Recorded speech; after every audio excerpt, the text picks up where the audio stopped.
नमस्कार विद्यार्थी मित्रांनो, तर माझ्या YouTube चॅनलमध्ये मी तुमचं सहर्ष स्वागत करीत आहे. तर तुमच्यासाठी एका महत्त्वपूर्ण विषयावरती व्हिडिओ घेऊन आलो आहे. तो म्हणजे जळगाव पोलीस भरती डॉक्युमेंट व्हेरिफिकेशनचं वेळापत्रक काय केलं की प्रसिद्ध करण्यात आलेलं आहे. तर त्याच्या संदर्भात तुम्हाला माहिती देणार आहे. त्यामुळे व्हिडिओ शेवटपर्यंत पहा आणि माझ्या चॅनलवरती नवीन असाल तर प्लीज चॅनलला सबस्क्राईब करा. आता वेबसाईटवर गेल्यानंतर तुम्हाला इथं रिक्रुटमेंटचा टॅब दिसेल. रिक्रुटमेंटच्या टॅबमध्ये गेल्यावर तुम्हाला डॉक्युमेंट व्हेरिफिकेशन संदर्भात माहिती दिलेली आहे. आता ही पीडीएफ तुम्हाला माझ्या टेलिग्राम चॅनलवरती भेटून जाणार आहे.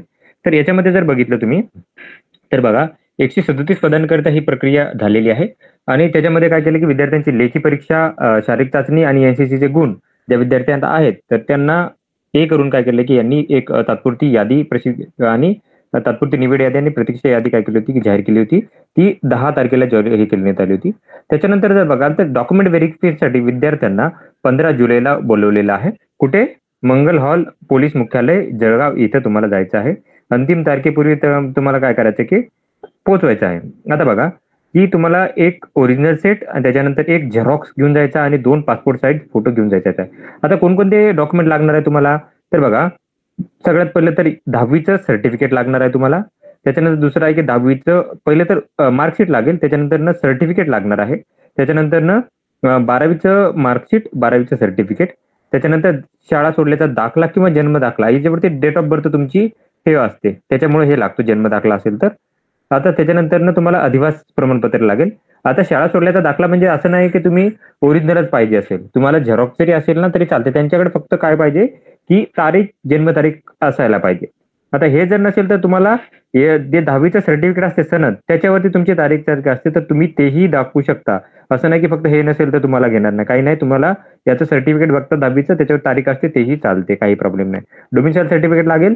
आता कास्टचे उमेदवार असाल तुम्ही म्हणजे तुम्ही जर ईडब्ल्यूएस कॅटेगरीचे असाल, सॉरी ईडब्ल्यूएस ओपनचे जर असाल तर ते जर सोडून बाकीचे सगळे विद्यार्थी आहेत तुम्ही जर बघाल तर त्यांना सगळ्यांना कास्ट सर्टिफिकेट लागतं. त्याच्यानंतर कास्ट व्हॅलिडिटी लागेल. कास्ट व्हॅलिडिटी प्रत्येक कॅटेगरीनुसार भेटते. कॅटेगरीच्या विद्यार्थ्यांनाच लागेल. नॉन क्रिमिनल सर्टिफिकेट लागणार आहे तुम्हाला. जर ओबीसीचे असाल तर नॉन क्रिमिनल सर्टिफिकेट लागेल.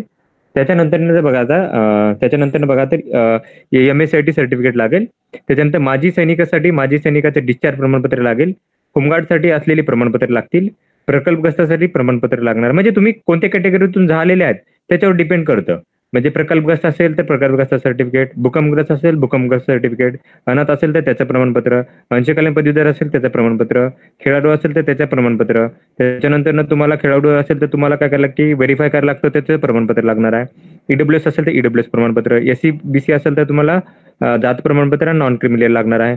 त्याच्यानंतर पोलीस पाल्याचं सर्टिफिकेट, एनसीसीचं सी सर्टिफिकेट, जर तुम्हाला मार्क दिले असतील तर त्याचं सर्टिफिकेट द्यायला लागेल. त्याच्यानंतर ऑनलाईन सादर केलेला अर्ज लागणार आहे. त्याच्यानंतर शारीरिक चाचणीसाठी लेखी परीक्षेचे प्रमाणपत्र लागणार आहे. त्याच्यानंतर जर तुम्ही ड्रायव्हरसाठी हे केलं असेल तर तुम्हाला ड्रायव्हिंग लायसन्स लागेल तुम्हाला LMUचा. त्याच्यानंतर तुम्ही जर अर्जामध्ये जर तुम्ही शैक्षणिक अर्हता म्हणजे तुम्ही ग्रॅज्युएशन असाल, पोस्ट ग्रॅज्युएशन असाल, PhD असाल, जे काही केलं असेल तर ते तुम्हाला प्रमाणपत्र लागणार आहेत. तर ही प्रमाणपत्र सगळे घेऊन तुम्हाला काय करायला की जायचं आहे. तर ही माहिती होती. तर अशाच महत्त्वपूर्ण माहितीसाठी माझ्या चॅनलला सबस्क्राईब करा, व्हिडिओ लाईक करा आणि माहिती मित्रांसोबत शेअर करा, जेणेकरून की जास्तीत जास्त विद्यार्थ्यांपर्यंत ही माहिती पोहोचेल. धन्यवाद.